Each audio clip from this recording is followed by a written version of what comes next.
convido você nesse instante, irmãos, a abaixar cada um sua fronte, fechar os seus olhos.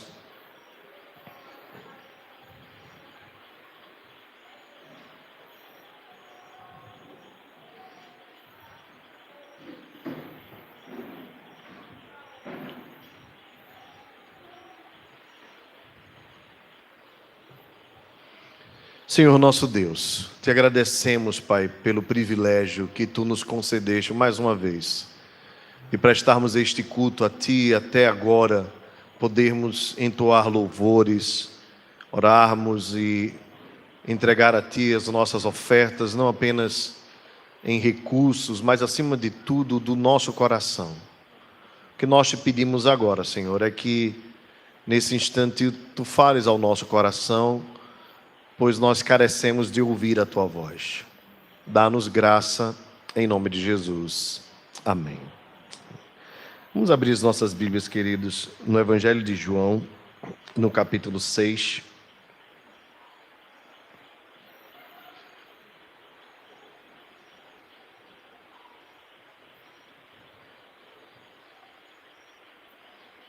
Evangelho do Senhor Jesus Cristo, segundo o registro de João, no capítulo 6, a partir do verso 60.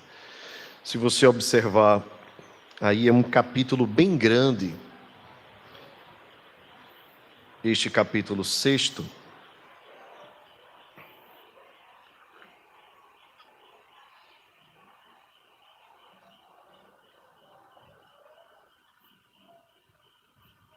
E o prolongamento dele se dá a partir do verso 22, quando Jesus inicia um discurso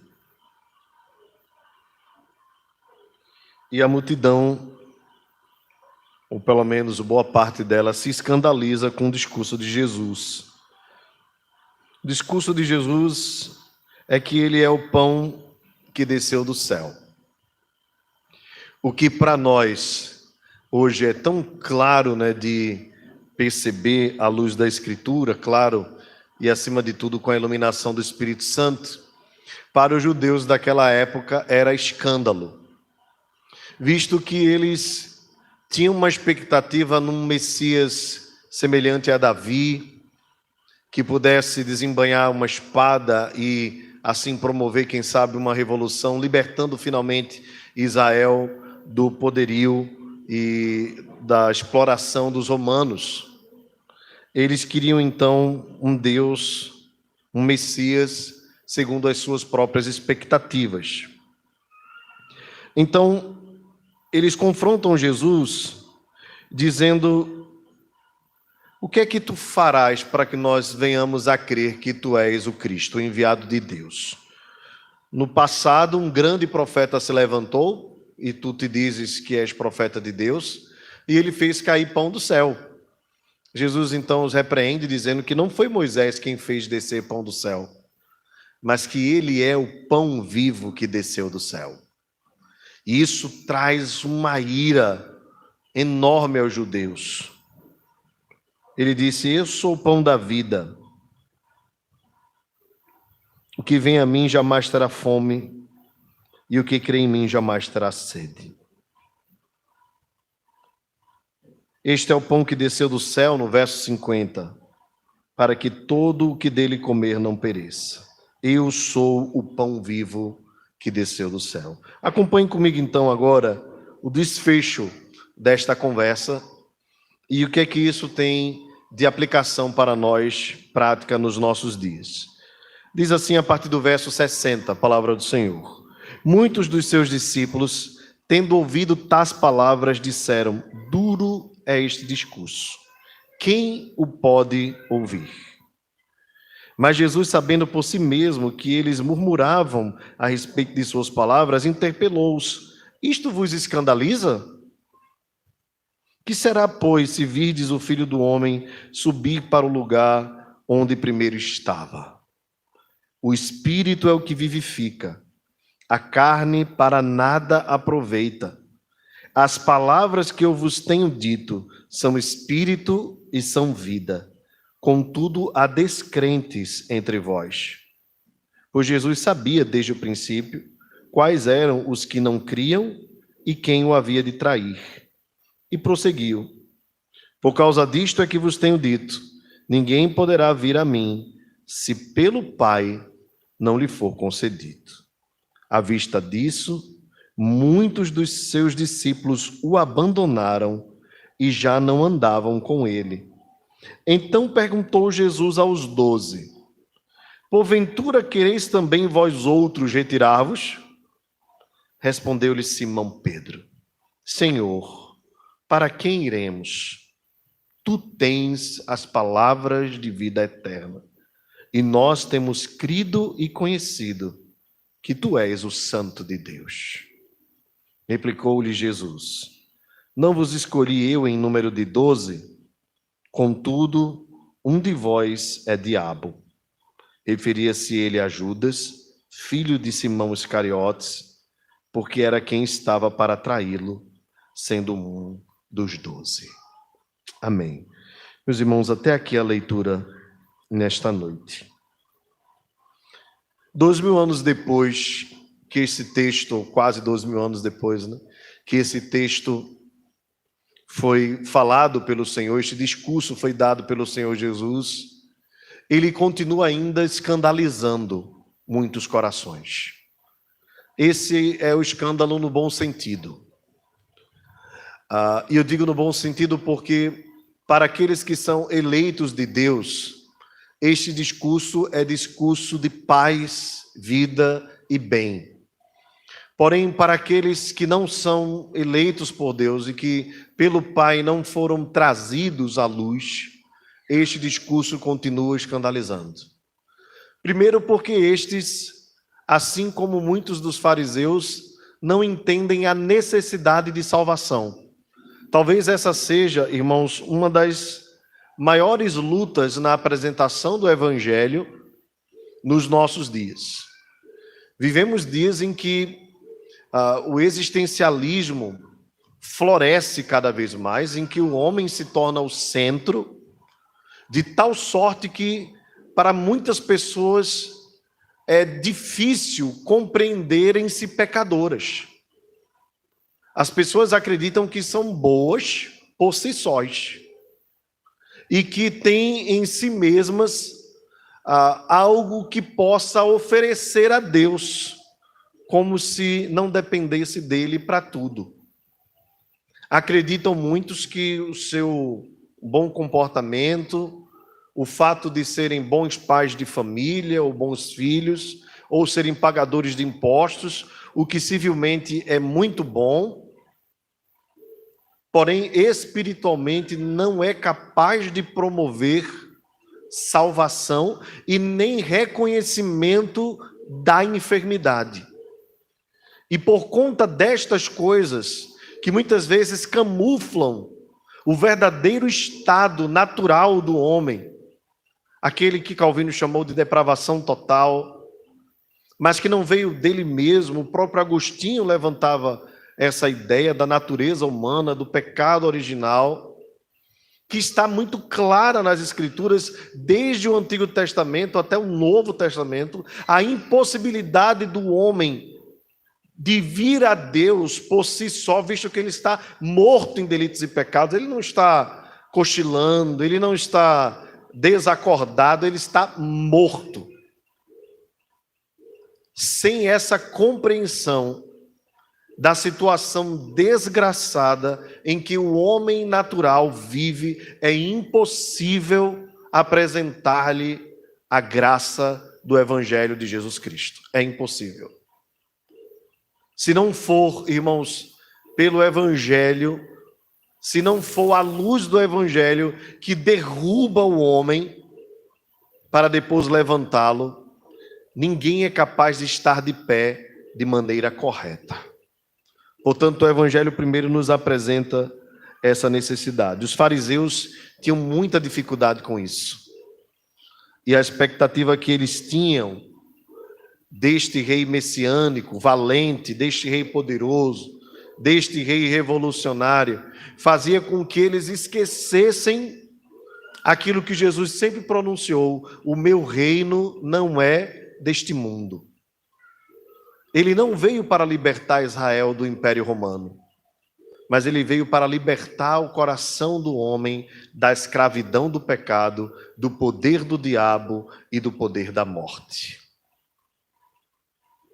Então, quando ele apresenta-se como pão da vida, quando ele apresenta a palavra da vida eterna, quando ele diz que o verdadeiro pão que desceu do céu é aquele que dá vida ao mundo, os judeus começam a odiá-lo.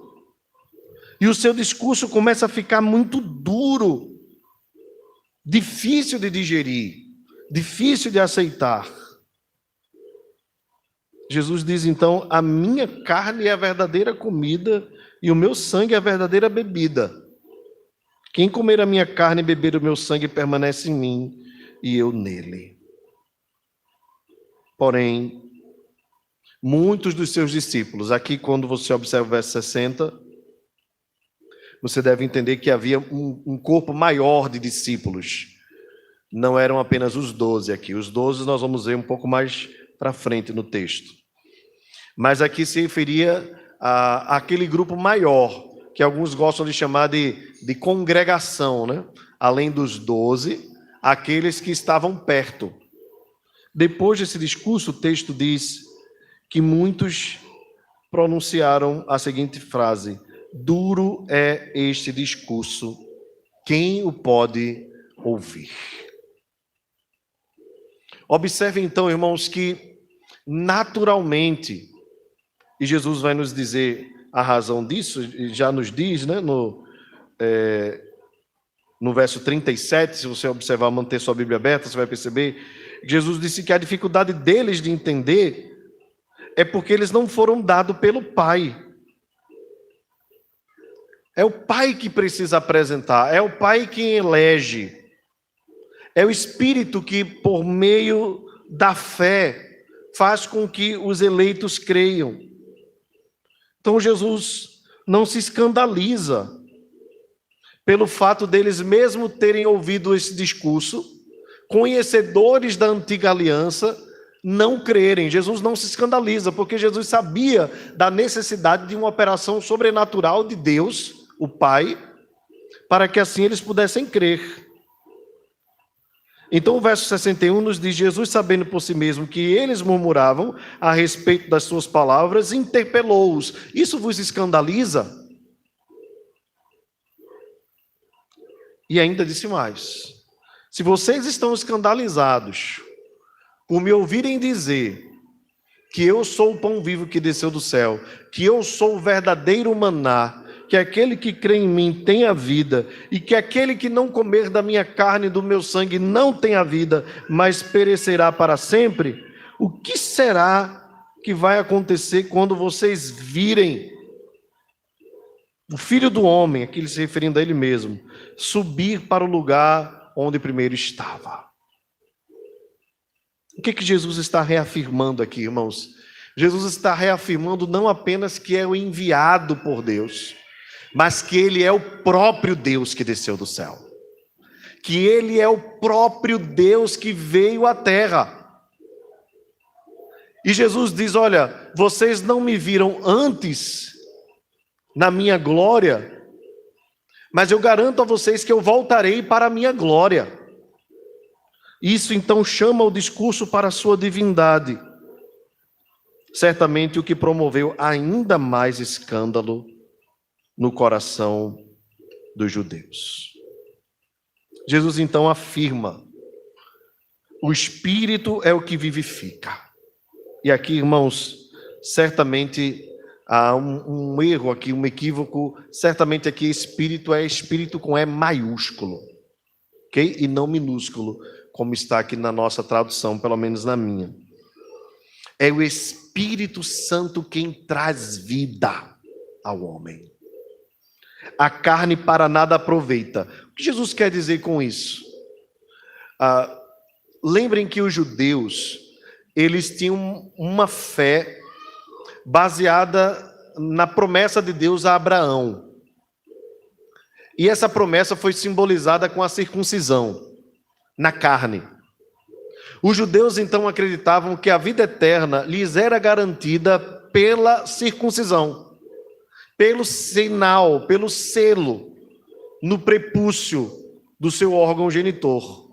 Acreditavam então eles que pelo fato de serem judeus, descendentes de Abraão, eles tinham uma vida eterna. Jesus então diz: não é pela carne, a carne para nada aproveita.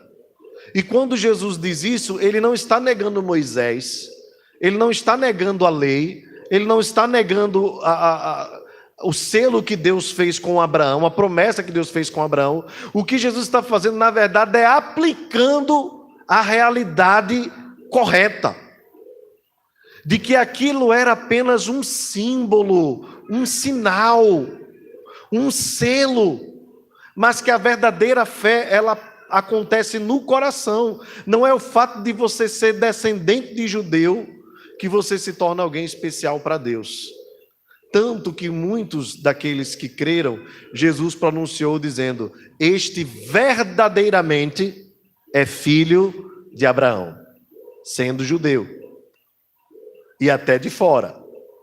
Por quê, irmãos? Porque a verdadeira fé do nosso patriarca Abraão é a fé no coração, simbolizada externamente. Mas os símbolos, os selos, os sinais, nada são em si mesmos, se a fé não for operada no coração. Isso tem muito a ver com o que nós celebramos hoje, né? Quando nós celebramos o batismo, ele é um sinal externo. Não significa que alguém que se batizou está garantindo sua salvação. A salvação é garantida pela fé. Portanto, lembrem do ladrão na cruz que não teve a oportunidade de ser batizado, e Jesus garantiu que ele estaria com ele no paraíso. Porém, todo aquele que crer, tendo oportunidade, assim como o eunuco que estava no caminho voltando para a sua terra, a Etiópia, e viu água e pediu a Filipe que o batizasse, e Filipe o batizou. Mas não significa que o batismo nos torna membros da família da aliança, pois quem vivifica é o Espírito. Ele é um selo externo, é uma ordenança que deve ser cumprida como um sinal exterior, mas a fé precisa ser operada no coração. Semelhantemente à ceia do Senhor. Alguém pode beber do cálice e comer do pão, e depois viver uma vida desordenada como descrente, e até mesmo nunca de fato ter sido crente? Pode sim. Pode, não deve, mas pode. Pode acontecer. E nós não cremos que a ceia do Senhor salva ninguém. Nós não cremos que a Eucaristia é poderosa para transformar o coração de ninguém. Ela é um sinal externo da permanência do crente na família da aliança. Sem a operação do Espírito, de nada adianta participar dos elementos. É apenas comer pão e beber vinho. Apenas isso.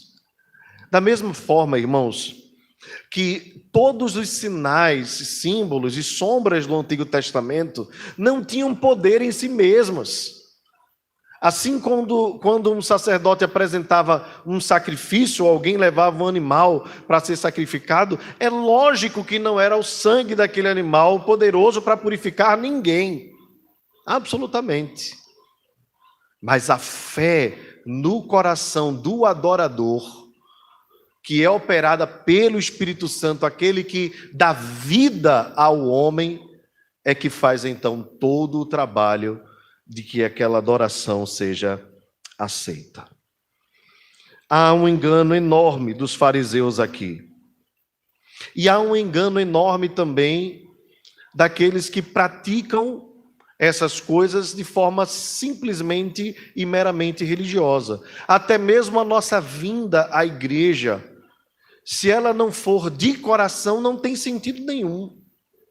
É apenas um ritual cumprido. É apenas o cumprimento de estar no dia que Deus determinou, e tudo isso é muito bom. Mas você, quando vier, precisa trazer o coração, porque tudo é operado no coração, na vida do crente. Por isso, irmãos, Jesus diz: vocês se escandalizam, mas é porque o Espírito é quem traz vida. A carne para nada aproveita, e as palavras que eu vos tenho dito são Espírito e são vida. Contudo, há descrentes entre vós. Então Jesus já acusa os corações daqueles que não criam. Jesus sabia desde o princípio, diz o texto, quais eram os que não criam e quem o havia de trair. O que havia de trair, os irmãos sabem bem, que é Judas Iscariotes, filho de Simão Iscariotes. Mas havia muitos entre aqueles chamados discípulos que também haveriam de abandoná-lo, que não criam nele.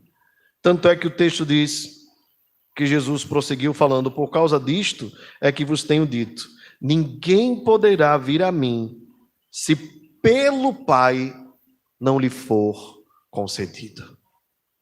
Meus irmãos, isso aqui, sem dúvida, é um dos inúmeros textos que nos deixam clara a ideia de que o homem está morto em seu pecado e que por si só é incapaz de ir a Deus. Como é duro ver as pessoas negando esta verdade, mesmo em meio ao povo de Deus, à igreja cristã. Há aqueles que acreditam numa graça preveniente, aqueles que acham que o homem tem, então, o poder de levantar-se. Alguns creem até que durante a pregação do Evangelho, a graça é distribuída a todos, e alguns, meus irmãos, ninguém pode vir a Deus se não for pelo Pai. Ninguém pode ir a Cristo se não for pelo Pai. Quão clara é esta verdade? Quando o apóstolo Paulo diz: vós estáveis mortos em vossos delitos e pecados, quando ele vos deu vida. Ele vos deu vida. Jesus confirma isso dizendo: o Espírito é quem vivifica, e ninguém pode vir se não for concedido pelo Pai. E aqui, meus irmãos, eu chamo a atenção para um motivo para nós adorarmos a Deus. Pois enquanto o mundo se escandaliza com Jesus, enquanto o mundo não quer recebê-lo, enquanto o mundo o despreza, enquanto o mundo quer moldá-lo de acordo com as suas percepções, o mundo quer colocá-lo dentro da sua cosmovisão, Jesus continua sendo o mesmo Deus, ontem, hoje e o será eternamente. Ele não muda. Qual o motivo de nós adorarmos o seu nome? É o fato de que nós também éramos do mundo. Que nós estávamos na mesma situação. É por isso que quando nós falamos do mundo, nós não falamos com desprezo. Porque nós outrora também estávamos mortos. Nós também estávamos cegos. Nós também éramos incapazes de por nós mesmos olharmos para Deus e chamá-lo de Pai. E reconhecer os nossos pecados, e reconhecer a graça de Deus. Nós estávamos perdidos. Como diz o próprio texto do profeta Isaías, nós estávamos como ovelhas desgarrados, cada um andava pelo seu caminho, de acordo com a sua vontade. Estávamos extraviados. Foi Ele quem nos concedeu ver. Foi Ele quem nos concedeu viver. Foi Ele quem nos levantou. Foi Ele quem abriu os nossos ouvidos para que nós pudéssemos ouvir a palavra da verdade. Foi Ele quem tirou as escamas dos nossos olhos. Foi Ele que fez de nós, assim como fez com aquele vale de ossos sequíssimos. Aquela visão que o profeta Isaías tem de ossos sequíssimos, como se fosse um exército todo destruído. E pela boca do profeta, a palavra de Deus começa a promover naqueles esqueletos, naqueles ossos, ainda não esqueletos, mas ossos sequíssimos. Começa a juntá-los e fazer crescer ao redor dele nervos e veias e artérias, e se levanta, enfim, como um grande exército. Foi da mesma forma que Deus fez conosco. Ele viu a nossa miséria, Ele viu a nossa desgraça, Ele viu que nós estávamos perdidos, Ele viu que o nosso final era o inferno, era a morte, e que nós não tínhamos Deus, nem de satisfazer a sua justiça. Na verdade, quanto mais nós procurávamos satisfazer a justiça de Deus, mais perdidos nós ficávamos, porque acreditávamos que era pelas nossas boas obras que nós poderíamos nos aproximar de Deus, quando na verdade a Escritura nos diz que as nossas obras diante de Deus são como trapos de imundície. Foi graça, irmãos, pura graça de Deus, abundante graça que alcançou o nosso coração. Foi vida, vida abundante, vida poderosa, foi fé, fé contagiante, fé renovadora, que alcançou o nosso coração pelo Pai.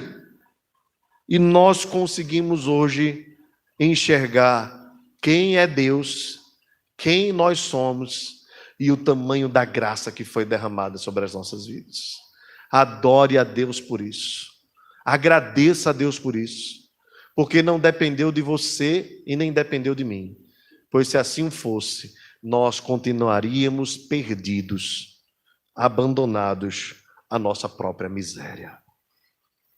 Mas também, irmãos, isso deve nos motivar a nós pregarmos o Evangelho. Nós devemos não apenas ser gratos pelo Evangelho que nos alcançou, mas também devemos ser instrumentos da graça de Deus, para que corações perdidos conheçam esta graça que alcançou as nossas vidas. Isso tem a ver com o nosso testemunho, por onde nós andamos. Isso tem a ver com as nossas palavras, quando temos a oportunidade de falar de Cristo Jesus. Isso tem a ver com o nosso investimento nas missões, para que outros povos saibam que Jesus Cristo é o Senhor. À vista disso, diz o verso 66, deste discurso, muitos dos seus discípulos o abandonaram e já não andavam com ele. Uma vez eu fiz um sermão assim, depois eu chamei de sermão ao contrário. Eu só fiz uma vez, nunca mais eu faço. Mas eu fiz. Eu perguntei uma certa noite quem queria deixar de seguir Jesus. Jesus fez isso. Não recomendo nenhum pregador fazer. Jesus fez, e o texto nos diz que aquele sermão cumpriu o seu propósito. Às vezes a gente diz que a palavra de Deus não volta vazia só quando alguém se converte, quando a gente prega, né? Mas a palavra não volta vazia de qualquer forma que ela for lançada, porque ela cumpre o propósito para o qual Deus determinou. E de fato Jesus agora faz um sermão ao contrário. Sermão evangelístico a gente chama vem, né? O sermão ao contrário a gente diz vai. E é duro esse sermão, mas é um sermão que nós precisamos pregar para nós mesmos. Jesus então perguntou aos 12, porventura quereis também vós outros retirar-vos? O texto, a gente não consegue identificar qual o sentimento de Jesus. Mas certamente, era na convicção de que aqueles que ficariam simplesmente por ele e pela verdade que ele proclamou. De que só por meio dele há salvação, de que ele é o pão vivo que desceu do céu e que não há outra forma do homem se achegar a Deus. E que ele foi enviado pelo próprio Deus, porque ele é Deus. E que antes que Abraão existisse, ele já existia. Ele sempre existiu. Como ele mesmo disse, eu sou. Se não for para crer desta maneira, é melhor você não crer. Não dá para crer num meio Jesus. Não dá para crer num Jesus do coaching. Não dá para crer no Jesus psicólogo, psiquiatra, executivo, gestor de recursos humanos, revolucionário político.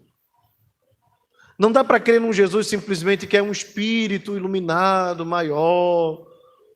Não dá para crer num Jesus que é um modelo, olha, ele é um modelo para nós seguirmos.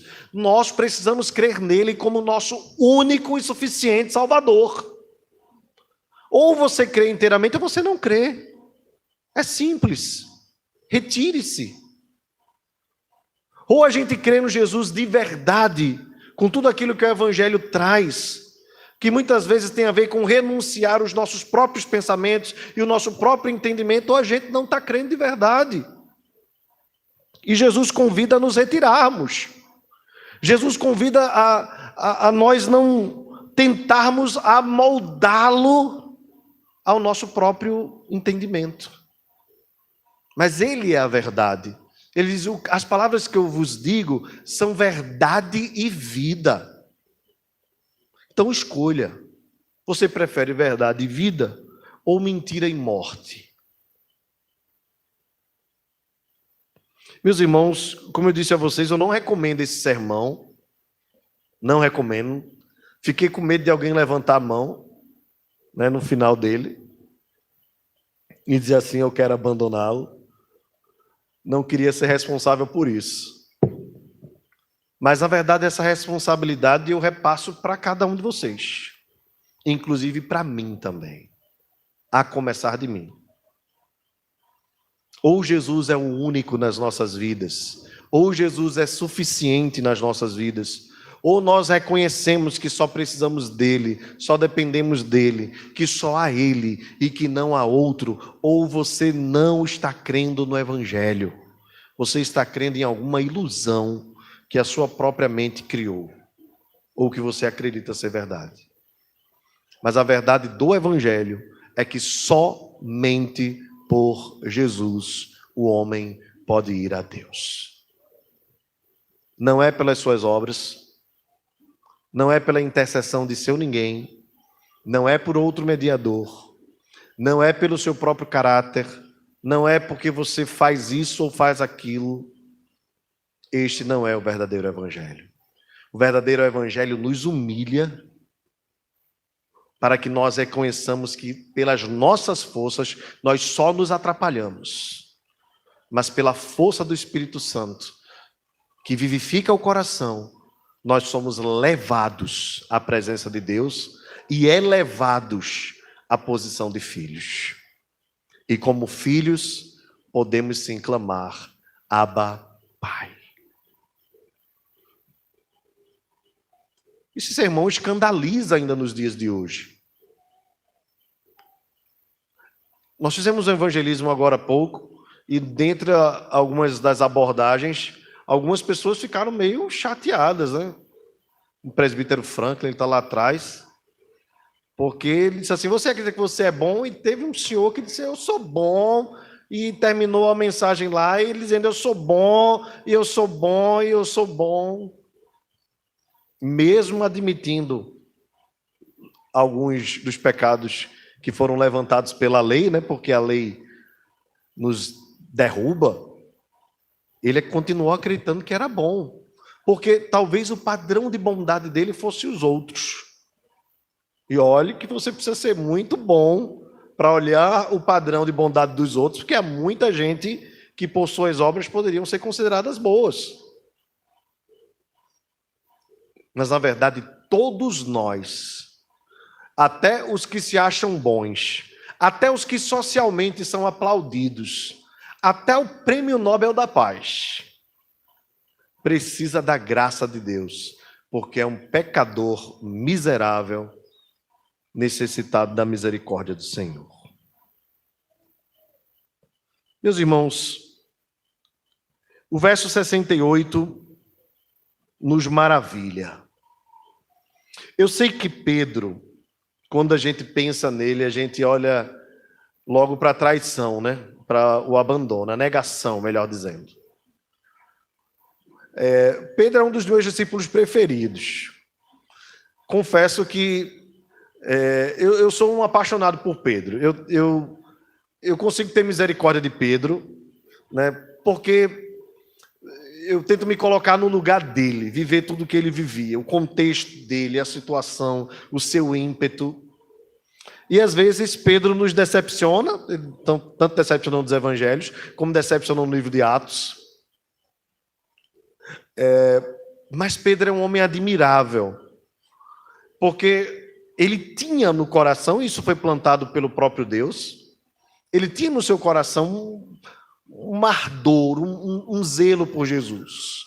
Ao mesmo tempo, eu acho que eu me identifico com ele, porque eu me sinto nos altos e baixos de Pedro. Eu não sei se espiritualmente você se sente assim também. Tem tempo que a gente está assim, apaixonado por Jesus, assim, Senhor, não te largo por nada, tu és tudo para mim. Né? E a gente chora na presença dele. E tem hora que a gente se sente assim, um traidor, alguém que negou Jesus com atitudes, com palavras. Como eu me identifico com Pedro? Mas agora eu quero me identificar com as boas palavras dele. Ele respondeu para o Senhor: Senhor, para quem iremos? Tu tens as palavras de vida eterna, e nós temos crido e conhecido que tu és o Santo de Deus. Louvado seja o Senhor. Vamos ler todos juntos, irmãos, essas palavras de Pedro. Vocês podem me ajudar? Vamos lá? Senhor, para quem iremos? Tu tens as palavras da vida eterna, e nós temos crido e conhecido que tu és o Santo de Deus. Bendito seja o Senhor. Jesus disse: vocês querem se retirar? Jesus disse: para onde, Senhor? É claro que havia muitos outros lugares para ir. Assim como o próprio Pedro, depois de ter negado a Jesus, a sua ressurreição acontece, Pedro volta a pescar. Ele poderia ter voltado a pescar.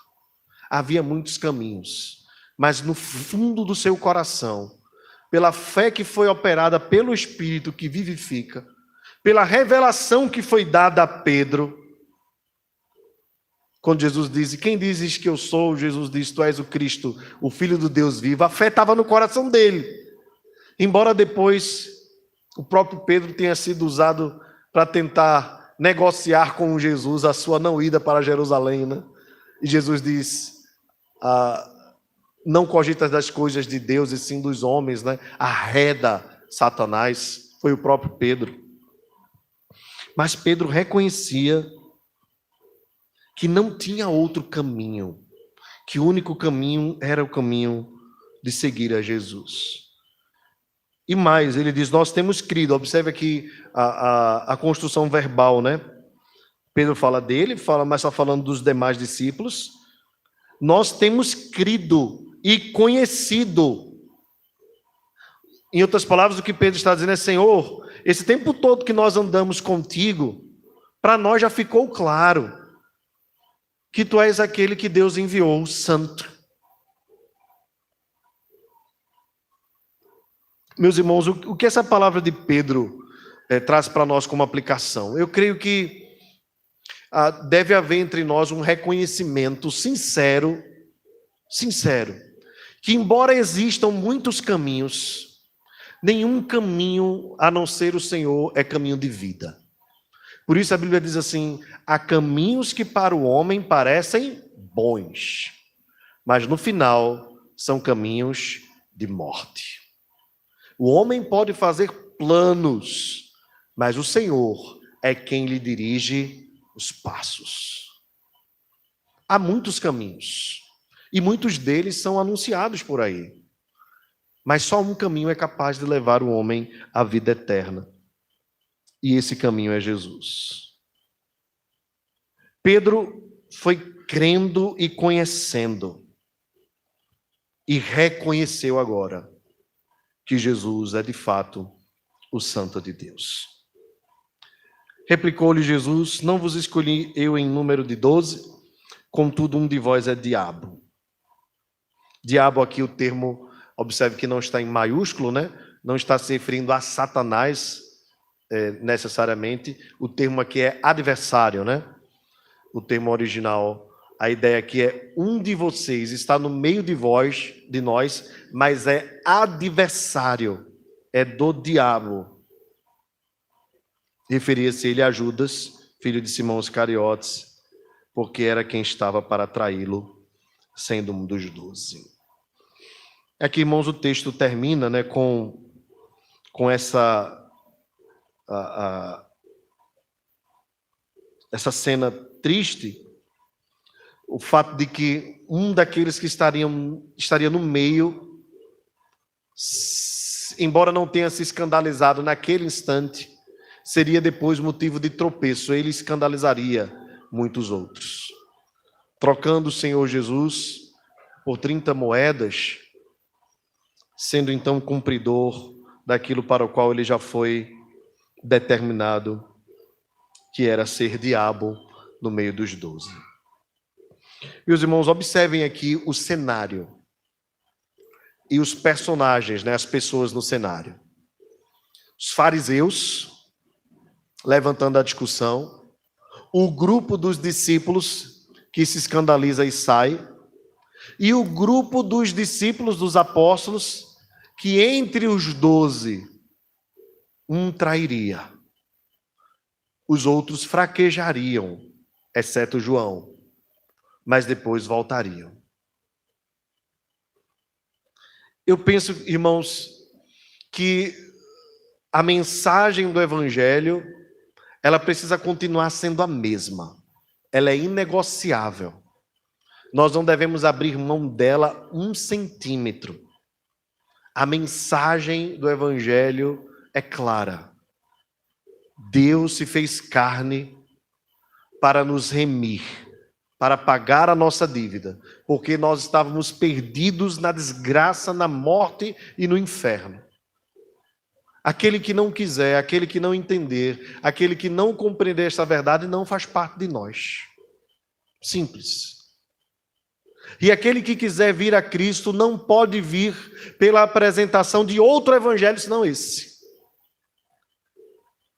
Reconhecendo que Deus é santo, santo, santo, e reconhecendo também a sua miséria. Sem esse reconhecimento, você não veio pelo evangelho. Você pode ter vindo pela emoção, pelo costume, pela religião, ou por um falso evangelho. Um falso evangelho lhe levará a um falso céu. E como só existe um céu, esse falso céu é inferno, é distanciamento de Deus. Por isso nós não moldamos a mensagem do evangelho, por isso nós não enfeitamos a mensagem do evangelho, e por isso nós não enganamos as pessoas com os engodos que têm sido pregados em muitos canais de televisão, em muitas redes. O evangelho é este. Ou o homem reconhece a sua miséria e corre para os braços de Deus, com a necessidade de Jesus, único e suficiente Salvador, ou esse homem está correndo em vão, atrás do vento, como quem está construindo a sua casa sobre a areia. Devemos louvar também ao Senhor pela salvação que nos foi dada pela graça, pelos olhos nos ter sido abertos, pela fé ter alcançado nosso coração. Devemos anunciar também a outras pessoas. Devemos procurar nos encaixar, irmãos, entre os discípulos que ficaram. E é isso que eu queria que você guardasse no final. Enquanto os fariseus o rejeitaram e a multidão se escandalizou, os discípulos ficaram, exceto Judas, verdadeiramente. Mas eles ficaram com Jesus, reconhecendo pela voz daquele que liderava o grupo, Pedro, que não tem outro caminho senão Jesus. Ele é o caminho da vida eterna. Eu convido você a ser como Pedro, a ser representado por Pedro nesse sentido. Como aquele que não apenas reconhece com a boca que só Jesus é o caminho, a verdade e a vida, que só Jesus é garantidor da vida eterna, mas reconhecendo com o coração e com a prática. Não há outro caminho a seguir. Outro caminho leva o homem para longe de Deus, para a perdição, para o engano. Que nós amemos esse caminho, que nós trilhemos esse caminho, que nós não nos afastemos deste caminho, que não olhemos nem para a direita e nem para a esquerda, mas firmemente miremos o autor e consumador da nossa fé, Jesus. Que o amor que há no nosso coração por Ele seja aumentado a cada dia, para que nós não andemos como barco à deriva, que vai para onde o vento dá e é levado por qualquer vento de doutrina. Mas que nós foquemos em Jesus. O Evangelho é Jesus. O nosso amor é Jesus. O nosso Salvador é Jesus. A nossa mensagem é Jesus. A nossa vida é Jesus. O nosso pão é Jesus. O nosso vinho é Jesus. A nossa vida é Jesus. Jesus, Jesus, Jesus.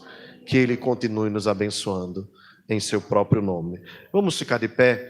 Eu vou pedir para a Giane cantar conosco. Mi maior. Jesus, que doce nome, que transforme em alegria o meu triste coração. E eu quero ouvir a sua voz cantando comigo.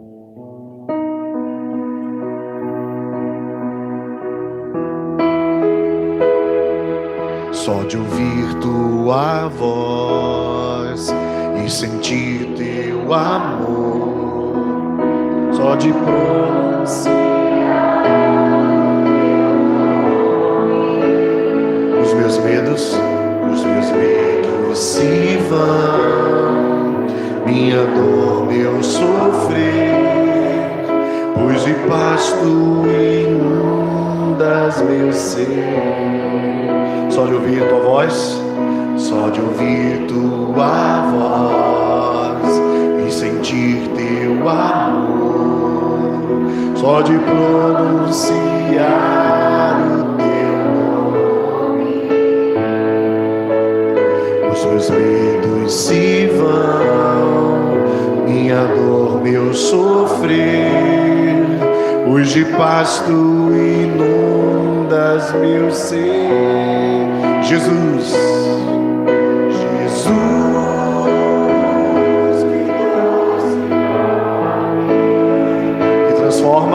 que transforma em alegria o meu triste coração. Jesus, só o teu nome é capaz de dar ao homem salvação. Jesus, Jesus, que doce nome, que transforma em alegria o meu triste coração. Jesus, só o teu nome é capaz de dar ao homem salvação. É capaz de dar ao homem, só Ele é capaz de dar ao homem salvação. Amém. Nesta noite, há uma pessoa que quer declarar sua fé em Jesus. Nos procurou durante o dia de hoje. Eu vou chamar a Jéssica aqui à frente. Maristela pode vir com ela também, Mari. E durante essa semana Deus falou ao coração de Jéssica e ela decidiu, certamente pelo Espírito que vivifica, né? Decidiu reconhecer Jesus como Senhor e Salvador de sua vida.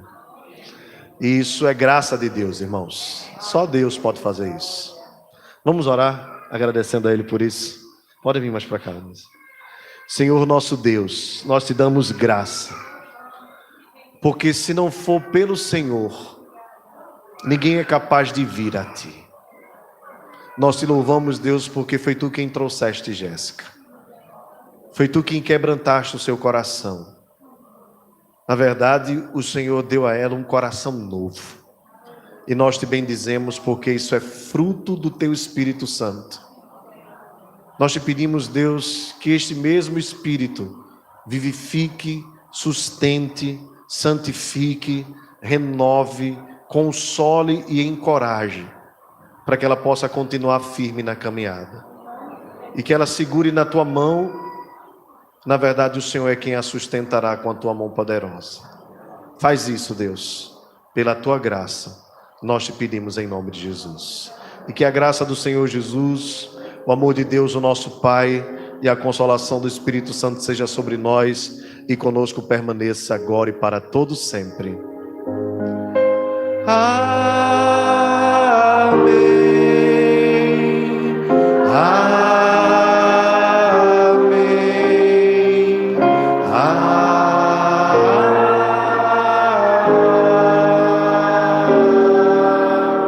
Amém. Os irmãos podem sentar.